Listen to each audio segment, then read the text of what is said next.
Nimekuja kugundua kwamba ukihitaji chochote Mungu akifanye kwa haraka, kwa ukubwa, kwa upana, don't personalize it.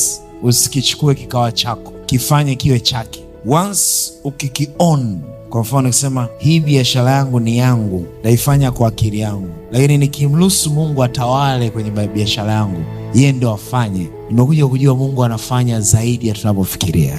Na ni maombi yangu kila mmoja ajue namna ya kumkaribisha Mungu kwenye project zake. Ukianza kuwaonya watoto wako kwa akili yako mwenyewe utafeli. Ukisema watoto wangu, ukisema biashara yangu, familia yangu, no, kuanzia leo visiwe vya kwako. Hebu beba ile mindset ya Ayubu aliyokuwa nayo, akasema Bwana ametoa, Bwana ametoa, jina la Bwana libarikiwe. Maanake vyote nilivyokuwa navyo vilikuwa vya Bwana. Bwana alinipa yeye, so mimi nilikuwa kama supervisor. Jinsi utakavyomkabidhi Mungu watoto wako, kama Ana binti Ana alipomwambia Mungu, nipe mtoto huyu nitakupa wewe. Alivyopewa mtoto Samueli akamkabidhi Mungu. Maajabu ya Mungu yalitembea na Samueli isipokuwa kawaida. Chochote ukimkabidhi Mungu, anasema nikabidhini mawazo yenu na njia zenu zitathibitika.